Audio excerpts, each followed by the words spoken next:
There's a lot of things that the Iranian regime does that it's bad, especially for their people, and they suppress a lot of folks. They torture some people. I've been talking to one recently that a lot of people have been jailed in this big kind of dragnet to try to get anybody who might have had something to do with helping Israel during this. And nobody's hands are clean. There's plenty of blame to go around in different areas, whatever. But when you look at the actions that Iran has done, and I'm talking about since 1979, I've not seen any evidence that they are an expansionist power that desires to seeks to either control or conquer any other countries other than to defend their interests, which is why they had these proxies and Hamas, Hezbollah, the Houthis, etc., but to try and project power to deter both the United States and Israel, which were taking all the actions that you're talking about there. Right. So when he asks them, what do you want? Do you want peace? And the president there says, we just want to live in harmony with our neighbors. Is that just him saying whatever that he wants people to hear, or do you think that's true? Well, it is absolutely true. And again, and you made the point. There's not only since the attack over the Islamic Republic, but Iranians in general, they're not a warlike people that have been going out attacking others. Again, the United States forgets that we're the ones that armed and equipped and encouraged Saddam Hussein, who we also put in power back in the 60s, that or the Ba'ath Party. We encouraged him to invade Iran, which he did. And we helped fund that Iran-Iraq war for 8-9 years. So, and during that period, though, the Iranians have sought peace, which is why they were getting ready to sit down with the United States on Sunday, June 15th. And instead, Donald Trump, we've got to go with what he said initially. I knew all about it. I knew the date. So he knew that he was authorizing and approving an Israeli strike, a terrorist attack, a massive terrorist attack on Iran. And he knew about it and didn't stop it. Makes you complicit, makes you an accomplice. So, candidly, Rejection is coming under criticism in Iran for being too weak and too accommodating. That he's still willing to talk to the United States. Are you crazy? There's nothing to talk about anymore. From the standpoint of some of the Iranian hardliners, are saying there's nothing to talk with them about. We're gonna have to arm ourselves and be prepared to defend ourselves against whatever. And where that's going to come out, we'll see. Rejection he's viewed as a weak guy. So let me ask you this question, and I want to pivot to something else here in just a second, but kind of wrap this section up. This so-called ceasefire that Trump announced, all three parties, I think you and I have discussed this previously, all three parties had some reason why they wanted the fighting to stop, but none of the underlying conditions and causes have even been addressed, much less solved. Where does this go now?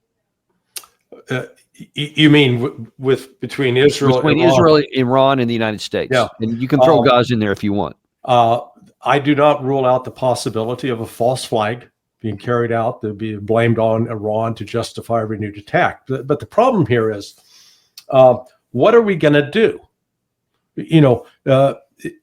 Israel sort of it gave up the game with its initial attack on June 13th, because none of that was from Israeli aircraft coming in and bombing. Those were through drones that were launched from within the country, as well as trained intelligence groups that carried out attacks on air defense systems, as well as the murdering the key scientists and key military leaders. So if Israel wants to do this again, they're going to have to probably go through Azerbaijan. And again, Azerbaijan was exposed out of this as having been a big collaborator with Israel. So, I think Iran's going to build up, and if they're smart, they will solidify their alliance with Russia and with China, and acquire. I wouldn't recommend necessarily that they start acquiring combat aircraft from Russia or China, because what are you going to use those for?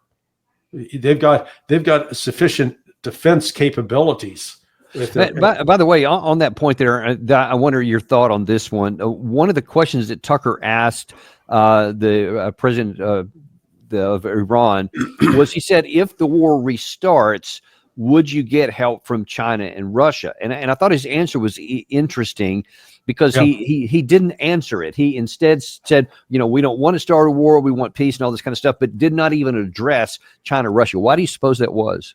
Well, they've been insistent all along that they can do it themselves, and they maintain.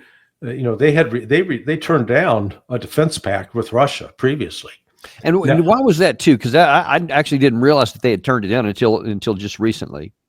Because for religious reasons, they felt that if they signed on to that defense pact and to honor it, that if Russia started a war that Iran didn't support, Iran would be in a position of having to support it. And so they didn't want to put themselves in that position. So that's why the language that's in the security agreement that was signed on January 17th, it doesn't get explicit about you have to come to RA to do, but it does leave open the pathways for cooperation and support. Russia has been very clear. They're willing to supply Iran with air defense systems if they need it. And I think Iran now recognizes they need it. But there have been attempts to buy the combat aircraft. And again, I think this whole fixation on 5th generation aircraft, it's like trying to put gold lettering on buggy whips.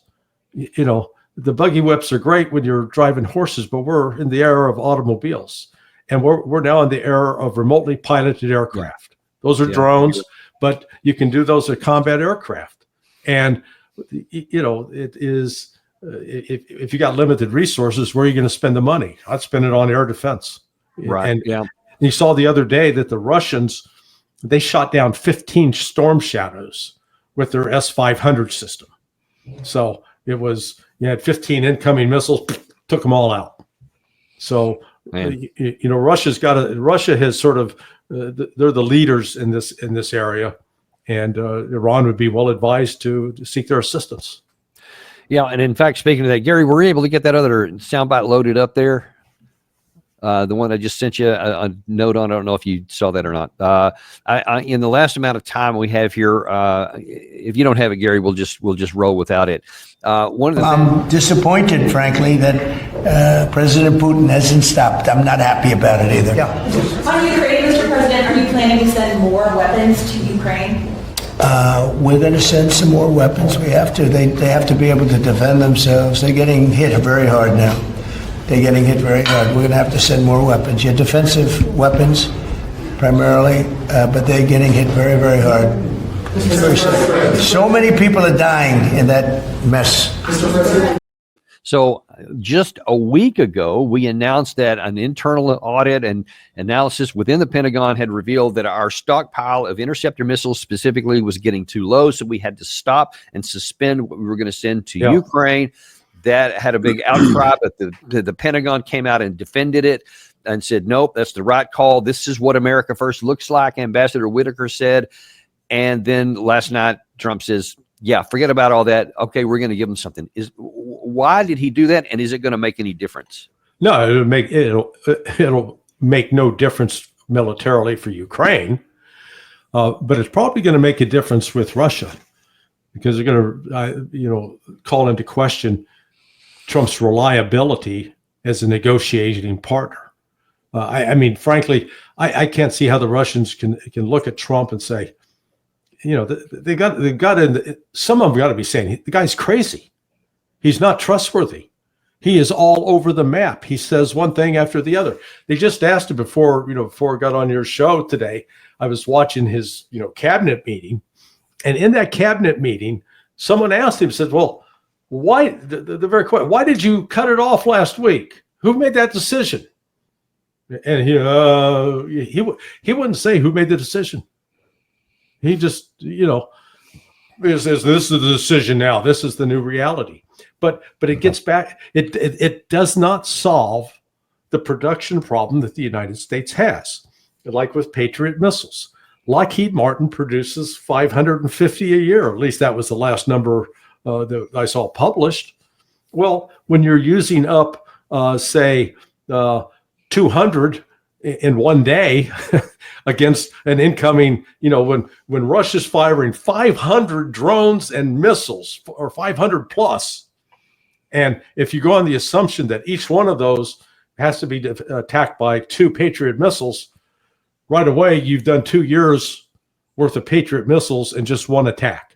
Okay, so the United States has a significant problem with its production capabilities and the complication and expense. I don't know if you know this, but it was reported, I think, it was either Bloomberg or the Wall Street Journal. It takes 2 years to refurbish an M1 Abrams tank. That we're not even talking. So the United States is no longer building brand new tanks from start.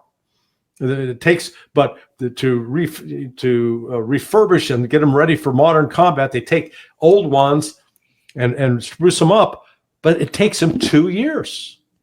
Meanwhile, Russia is building brand new T-90 tanks, 1 a month. So you compare, we can crank out an old M1 Abrams in 2 years, and they're doing 1 a month. That's the problem. But it's not just there. They shot. I think you made the point on your show, or was it Doug McGregor talking to you about the THAAD missiles? The terminal high altitude area defense weapon. That the number we shot, some ungodly number, and the total 13 million a piece. The total was up over $1 billion. Yeah, So, and by the way, I have subsequently, since that episode, I have reached out to somebody that has some connections at the Pentagon. I'll just leave it at that, and says that right now the current number allegedly, this is open source data, I'm told, that we're producing about 600 interceptors per year right now for the Patriot interceptors. But of the THAAD, they said it's like 20 or 30 per year. Yeah. They're all this costs. And another thing that has been revealed here recently is that one of the reasons why Trump presumably called an off to this, and why Israel agreed so quickly to it, is because a lot of these systems in the beginning of this so-called 12-day war, some of these systems were quite effective at the beginning, like 95%. But then it said Iran started figuring out how to attack in different ways. And so he said toward the end, it was down to 80%. And this cost is piling up. So they say, wait, we can't have this trend go on here because we're, number one, we don't have that many of these interceptor missiles. We can't have the sophisticated ones, and they're not working as well. So there's that thing going on. And that's not, no one's talking about that publicly, but I assure you, everybody on the planet that matters knows it. Yeah. And that's, that's the fundamental issue here. What has been, they've exposed the lack of strategic depth on the part of the United States and the rest of NATO in Ukraine. The lessons out of these major wars is that they eat up a lot of resources. Yeah, you got to have an ability to resupply, whether we're talking ammunition for small raw arms or artillery shells or rocket shells. And if you got tanks and armored personnel vehicles running around, great. They got to take fuel. Where are you going to get the fuel? It's not like you just pull up to a regular gas station and gas up. And then these people out in the field, these soldiers, they got to eat. And if in particular, if they're expending a lot of calories a day, if they're not eating, they're going to collapse. So it's not simple. And then what we discovered is we couldn't keep up with the pace of the artillery shells. We had no idea. Geez, they fire a lot of those. I mean, our weapon systems have been developed more to benefit the contractors that are building it and to keep people employed and the members of Congress happy because they got jobs in their district, than actually creating a weapon that makes sense tactically and strategically. If all we ever do, Larry, is what we've done in the past, I don't know, decade or so, like one-offs in Syria, or periodically hitting the Houthis, or doing this and what we just did with hitting the 3 sites in Iran, and then calling it a day. You can do that for a long time, but if you get into an actual war, and this is what concerns me, is that our adversaries out there may start to ponder and go, is it worth it to get into? Because there's no doubt that the U.S. can cause a lot of damage to anybody, but because it can't be sustained, that somebody could calculate, we can take them off the board. I mean, what do you think of that? Well, I think, we keep doing a lot of projection with respect to China, thinking that China is they're going to attack and take Taiwan. Whereas, who's the one that changed the whole policy there? The United States had agreed with China in 1972 that Taiwan was part of China. Okay, that was the agreement. But now we change it. And so now we're going to project onto China, they're going to do this, they're going to do that. And China's looking and said, look, you already agreed this was part of our country, okay? And I don't think China's going to actually have to attack militarily, but China is beginning to develop naval capabilities and project military force just because of the threat that we keep presenting. I would simply note, China hasn't, the last country China invaded or sent military forces into was Vietnam in 1979. And if you're a Chinese intelligence analyst or military leader, and you're having to sit back and say, where's the threat in the world? Which country in the world has carried out more military invasions of other countries in the last 45 years? Is it Russia? No. It's only one country. It's us. And you know what? We're a bit like the guy who's known for breaking and entering into homes and then wonders why everybody's afraid of him. He thinks, why are you trying to lock me up? We're the ones, you go down the list. So, it's, and then when countries react to what we're doing, then we accuse them of having, ill intentions, bad intentions. I mean, God, I keep trying to awake the American people to the fact, can't you see this silly game that's being played against us?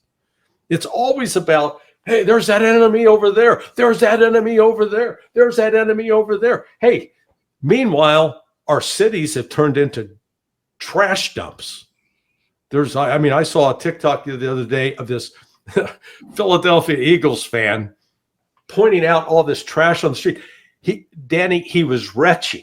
He was trying to talk. The stench from the rot was so great. He kept going, ooh, ooh. Wow. But it's not there. You see it in Los Angeles, you see it in New York City, you see it in San Francisco. We can't keep our own cities clean, and yet we're going out to police the world? I mean, that was part of what fueled Donald Trump's rise. Americans they're tired of that. Yeah. And now here we see Trump going back into the deep state mode. Yeah, it's very, very discouraging.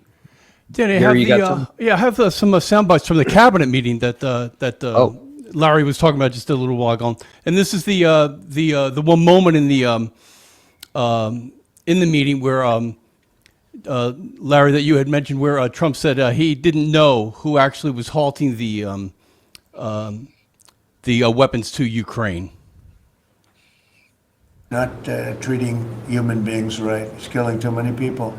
So we're sending some defensive weapons to Ukraine, and I've approved that. So who ordered the pause last week? I don't know. Why don't you tell me? I think that's a question. Yeah. Just what did she ask? She goes, who ordered the pause of the weapons last week? You tell me. Yeah, I don't know. You tell me. Yeah, it's just like, this is embarrassing. I mean, Trump, there's something mentally wrong with him. This is not normal. Either you're in charge or you're not in charge, and you know what's going on or you don't know what's going on. And apparently, we're led to believe somebody just made up their mind. Oh yeah, I'm going to cancel. We're not going to send any more. We don't tell the president about it. Gary, can you imagine if this had been the previous administration and Biden answered that question and said, you tell me, I don't know. I mean, can you imagine what we would have done? Yeah, it would have proven his dementia. So that's what that would have been. It's also how often does Donald Trump say he doesn't know something? This is also very rare for him to go down that road. Well, there's one more moment in the in fact we actually caught this live at the moment when it happened, where Trump was basically just talking about his relationship with Putin at this moment in time. This is how he describes it. That was a war that should have never happened, and a lot of people are dying, and it should end. And I don't know, we get a lot of bullshit thrown at us by Putin for you want to know the truth. He's very nice all the time, but it turns out to be meaningless. He's very nice all the time, but it's BS. That's where we are. That's our foreign policy right now. yeah, and when the Russians listened to that, and would you trust any negotiations with him? I wouldn't. I mean, he's setting us up for, look, the Russians aren't going to get mad. They're crushing Ukraine. And Putin has indicated that he fully expects that by next year, Russia will be reducing defense expenditures. Why? Because the war will be over by then.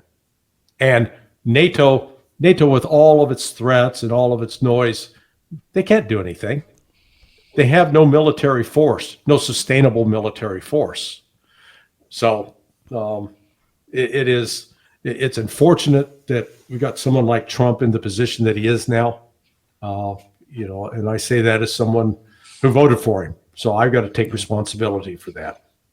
And man, we're barely 6 months into the term, so there's a long way to go. Yeah.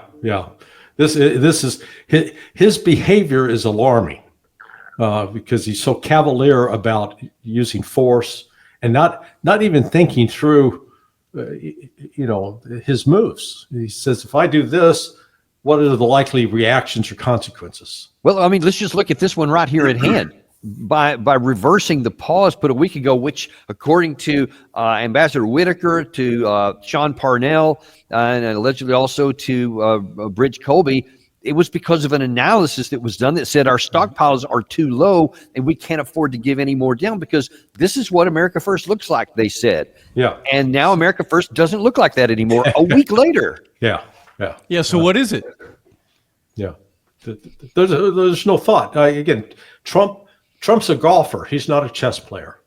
When you play chess, you got to think a move ahead. With golf, man, it's just you hit the ball and I hope you stay in the fairway. That's such a great point, man. That's so true. Yeah, that's candidly, golf doesn't require a lot of thought. It just requires. Larry, better watch where you're going here now. No. I mean, it's I'm not saying they're stupid. Put the ball in the hole, man. That's all it takes. Yeah, put the ball in the hole. That's it. As fast as you can. That's all you got to think about. Yeah, you don't have to think about what you're going to do on the whole three holes ahead of you. You just got to figure out getting this one in. I think there's a lot to that. It's a really good comparison. I hadn't thought of that. Yeah, it's not like when you hit the ball's going to turn around and hit you back. Okay. unless you hit it into a tree and then it ricochets. Well, then you got that problem. Yeah, can't really talk about that. Puts a hole in your head. But when you say, hey, we're going to launch these strikes on Iran's nuclear facilities, which are protected under the National Non-Proliferation Treaty that they signed. And then they're going to kick out the IAEA. Who could have seen that coming? I mean, for God's sake, it was like, didn't you think this through? Didn't you realize that one of your major sources of intelligence about what Iran's doing with its enriched uranium was through the IAEA? Why jeopardize that? And in fact, I've maintained all along, like one of the reasons Russia doesn't bomb and blow up Ukraine's military headquarters, their equivalent of the Department of Defense or their equivalent of the CIA or the NSA, because they have people penetrated there that are working with them. Mm-hmm. Why kill them? Why take them out? As long as they've got them there, they have a good insight about what's going on. You're more valuable alive than dead. Yeah. Wow. Well, well, on that cheery note, I guess we'll go ahead and bring us to an end here. But wow, Larry, as always, we really value your observations and commentary and your analytical ability. So thank you for coming on today and really shining a light on this stuff. All right. Thanks for having me. It's always a pleasure, guys. And we appreciate you guys as well. Be sure and like and subscribe if you haven't. We've got some other great shows coming up the rest of this week, so just stick right here. And if there's any news that's breaking, like we always do, we're going to bring you whatever happens when it does. Also, as a reminder, we are on podcast because I know a lot of people like to get their information from podcasts. They don't have time for the videos. Just go to Apple Podcasts, Spotify, or Podcast Addict, and you will find us waiting there for you. Type in Daniel Davis Deep Dive, and you will get us on podcasts. Spread that to your friends as well, because I know a lot of them like to do that. Thank you very much for being with us today. We'll look forward to seeing you on the next episode of Daniel Davis Deep Dive.